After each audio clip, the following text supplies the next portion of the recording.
Հարգելի գործընկերներ, այս քննարկումը եւ հատկապես Հայաստան խմբակցության վերջին մի քանի ելույթները մի քանի թեմաներ արձարծվեցին, որոնց հարկ եմ համարում անդրադառնալ։ Ավելի շուտ երկու թեմայի եմ ուզում անդրադառնալ։ Տիկին Վարդանյանը մի եզրույթ օգտագործեց, ասեց դուք ստորագրել եք խաղաղության պայմանագիր կամ նախաստորագրել եք, մի խոսքով ստորագրել եք փաստաթուղթ, որտեղ չկա անդրադարձ կոնֆլիկտը ծնող պատճառներին։ Եվ ես ուզում եմ օգտվել առիթից եւ եկեք քննարկենք, որոնք են հայ-ադրբեջանական կոնֆլիկտը ծնող պատճառները։ Եվ ես ուզում եմ հիշեցնել, որ հայ-ադրբեջանական կոնֆլիկտը 1988 թվականին չի, որ սկսել է։ Կարծում եմ կա պատմագիտական կոնսենսուս, որ առնվազն ներկայիս փուլը հայ-ադրբեջանական կոնֆլիկտի կամ ներկայիս փուլ չկա, կոնֆլիկտն ավարտված է, բայց վերջին փուլը, որը տևել է մինչև նախորդ տարվա օգոստոսի 8, սկսել է 1905 թվականին, այդ ճարտարապետությունը սկսել է 1905 թվականին, այն ժամանակ դա կոչվում էր հայ-թաթարական բախումներ։ 1905 թվականին ռուսական կայսրությունում մոլեգնում էր առաջին չհաջողված հեղափոխությունը եւ այդ ժամանակ սկսեցին այդ բախումները։ Բայց ինչի սկսեցին այդ բախումները։ Ըստ իս երկու պատճառով։ Պատճառ համար 1։ Հայերը եւ ադրբեջանցիները, որոնք այդ կետում կոչվում էին թաթարներ, բայց նույն այսօրվա էթնոսն են, ապրում էին մի հատ մեծ տարածքում, զիգզագաձև, կամ ուրիշ ինչ բառ ասեմ, խառը, այսինքն մի գյուղում ապրում էին հայեր, մյուսում ադրբեջանցիներ, մյուս քաղաքում կես-կես, մյուսը միայն հայեր, մյուսը միայն ադրբեջանցիներ, ու այդպես ամբողջ Կովկասում, առնվազն հարավային Կովկասի, ներկայիս Հայաստանի եւ Ադրբեջանի ու նաեւ Վրաստանի տարածքի մի մասում։ Եվ եթե նայեք համաշխարհային կոնֆլիկտները, հատկապես փոքր եւ միջին ազգերի, կոնֆլիկտների պատմությունը գրեթե միշտ սկսում է այդպես։ Այդպես ա եղել օրինակ Բոսնիայում կոնֆլիկտը սերբերի, տեղի բոսնիացի մուսուլմանների եւ խորվատների,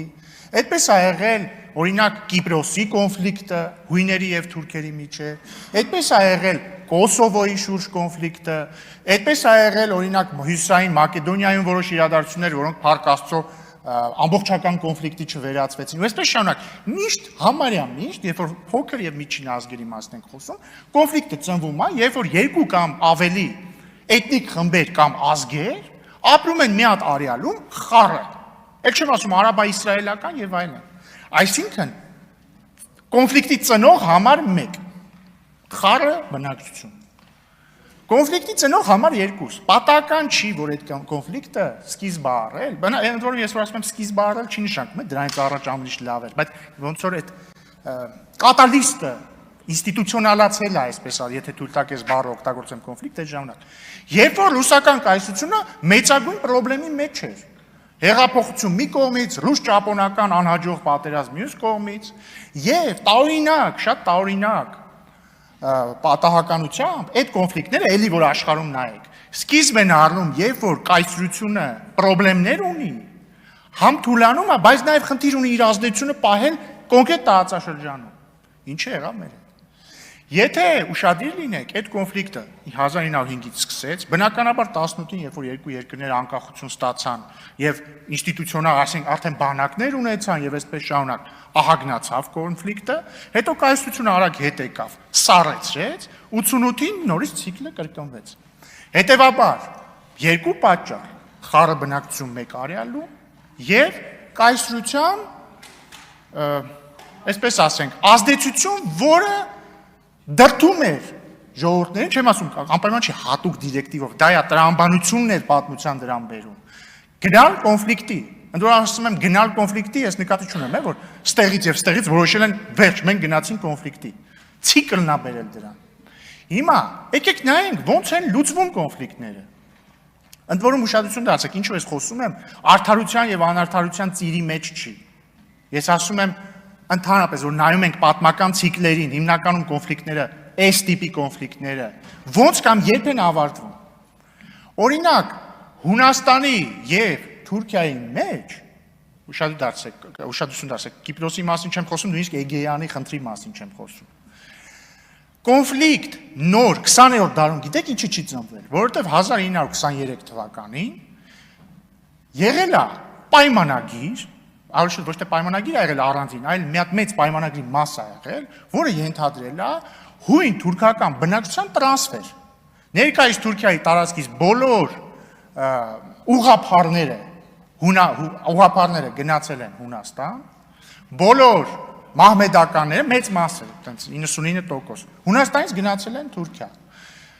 Պոնտոսի հույների մի մասն էլ իդեպ եկել են Կովկաս, Հայաստան եւ այսպես շարունակ։ Արդյոք սա արդար էր, արդար չէր, ընդհանրապես դրան ես չեմ անդրադառնում։ Բայց ստեղծվել է մի հատ իրավիճակ, եւ որ հույներն ու թուրքերը համապատասխանաբար Թուրքիայում եւ Հունաստանում արդեն կոմպակտ եւ մեծամասնություն կազմող ժողովուրդներ են դարձել եւ դրա արդյունքում իմ գնահատմամբ կոնֆլիկտը չի դարձել էթնիկ իրանց մեջ, ամենայն դեպս միջպետական էթնիկ կոնֆլիկտի չի վերածվել։ Հիմա այսօր եկանք կարճ էքսկուրս էր սա, կամ իմ վերլուծությունը, եկանք այսօր, մենք ինչ ենք ասում, ասում ենք ժողովուրդ ջան, այո, մենք տեսել ենք բազմաթիվ անարդարություններ, ցավ, զոհեր, արյուն, ինչքան ուզեք արյուն, այո, բայց մենք այսօր ունենք մի հատ իրավիճակ, երբ որ Հայաստանի Հանրապետությունում ապրում ենք մենք, հայերս, մեր սիրելի եղբայրները, եզդի եղբայրները, քուրդ եղբայրները եւ քույրերը, ասորի քույրերը եւ եղբայրները, ռուս քույրերն ու եղբայրները եւ այսպես շարունակ, նաեւ Ղարաբաղի մեր սիրելի քույրերն ու եղբայրները, որոնք ստեղ ընդհանրապես հյուր չեն իրանց հայրենիքում են, ադրբեջանցիներն էլ ապրում են Ադրբեջանում։ Հիմա, եթե մենք ուզում ենք չվերածնել կոնֆլիկտի պատճառը, ուրեմն մենք չպետք է վերականգնենք այն ճարտարապետությունը, կամ չպետք է խոսենք այն ճարտարապետության վերականգնման մասին, որը մոտավորապես նույն 1905-ի վիճակին է բերում։ Մի վարքյան։ Մի ընդհատեք տեղից։ Դա ենք ասում, եւ հետեւաբար այդ բոլոր խոսակցությունները բնակչության վերադարձի մասին կոնֆլիկտացին են, չեմ ասում, անարդար են։ Մարդկային տեսանկյունից կարա արդար լինի։ Տիկին Արեգա Հովսեփյանի տեսանկյունից իհարկե արդար է։ Ինքը ասում է, չգիտեմ, երբ է տեղափոխվել Հայաստանի Հանրապետություն, բայց կարա ասի, ես ուզում եմ գնամ իմ տուն։ Բայց երբ որ դու դա ձևակերպում ես որպես պետական նպատակ, դա նշանակում է վերացնել կոնֆլիկտային տրամաբանությունը։ Մենք առաջարկում ենք այսօրվա իրավիճակը ֆիքսել, գնալ առաջ եւ ապահովել 100-ամյա խաղաղություն։ Բայց ժամանակը քիչ է մի հատ էլ բան ասեմ։ Երկրորդ թեման, որ դուք բացացեցիք, դուք Տիկին Վարդանյան եւ դուք պարոն Քոչարյան։ Եկեք ես միամիտի տեսքով ասում եք, այդ ինչի է, էլի, ինչի է, որ Ռուսաստանը սահմանափակումներ է մտցրել մեր արտադրողների ապրանքների ներկրման, ինչի է, տենաս ինչի կլինի, ինչից կլինի։ Իսկ գուցե որովհետեւ ուզում են, որ դուք գաք դրա մասին խոսեք ստեղից։ Գուցե դա է ամբողջ պատճառը, Տիկին Վարդանյան, պարոն Քոչարյան։ Գուցե դա է պատճառը։ Ասում եք, որովհետև օրենք եք ընդունել Եվրամիության մասին։ Ես ձեզ ուզում եմ հիշեցնել, որ այդ օրենքը ընդունվել է 2025 թվականի որ ամիսներ, փետրվարներ, մարտներ, մայիս, լավ։ Մարտի 5-ին, այսինքն մարտին խնդիր չկար, ապրիլին չկար, մայիսին չկար եւ այսպես շարունակ, մեկ էլ հոպ հանգարց երջանիկ պատահականությամբ, երբ որ քարոզարշավելու ձեր այս երկու ուժերը մասնակցում եք ընտրություններին, հանգարց տեսա խնդիր առաջացավ ու սահմանափակումներ մտա։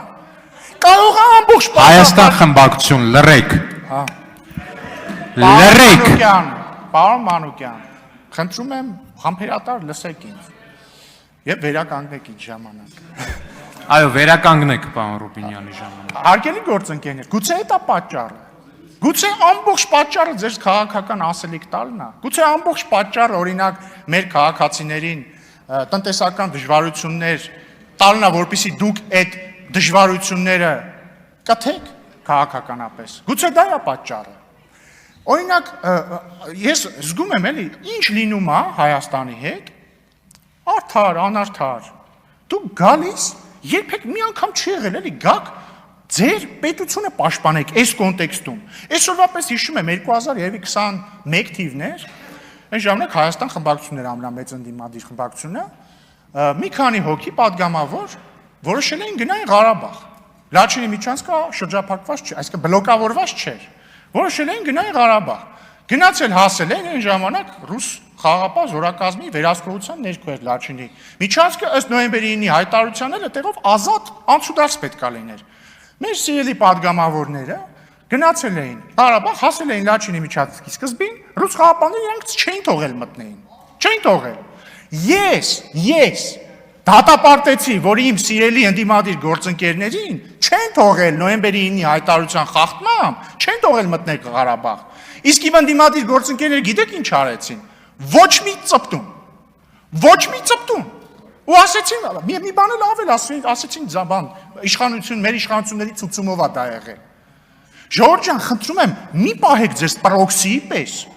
Ձեր քաղաքական կյանքում մի անգամ կանգնեք ձեր պետության կողքին։ Ես 1000 անգամ ասել եմ, նորից կասեմ։ Ես հասկանում եմ, սիրելի դաշնակցություն, որ դուք քաղաքական տրավմա ունեք, որտեղ 1918 թվին պետության ղեկավարում եք ստանձնել, որի մեջ իդեպ մտնում էր Արարատը։ Հետո Արարատը չի եղել էլ այդ սահմաններում պետության անկախությունը, կորել է, բոլշևիկներն էլ եկել են իշխանության։ Դուք դրանից տրավմա եք ստացել, բայց լավ է տրավման մի փաթաթեք մեր վզին։ Մենք ուզում ենք անկախ լինենք եւ մենք չենք ուզում, որպեսզի օտար պետությունները մեր վրա ճնշում գործադրեն։ Լինի դա ռազմական ճնշում, թե տնտեսական ինչ-որ միջոցառումներով ճնշում։ Կանգնեք ձեր պետության կողքին։ Ճիշտ է նշվել, որ Ռոբերտ Քոչարյանը դաշնակցության անդամ չի, բայց միակ կուսակցությունը, եթե ես չեմ սխալվում, որին անդամակցել է Ռոբերտ Քոչարյանը, եղել է ՀՀՇ-ն, բայց ամեն դեպքում Ռոբերտ Քոչարյանը քաղաքականապես 1998 թվից առնվազն դաշնակցության հետ է եւ ես կարծում եմ ինքն էլ է այս տրամաբանության մեջ։ Ես վստահ եմ, որ մենք դեռ առիթներ կունենանք քննարկելու այս երկու թեմաները, բայց շնորհակալ եմ ձեզ բովանդակային քննարկման համար։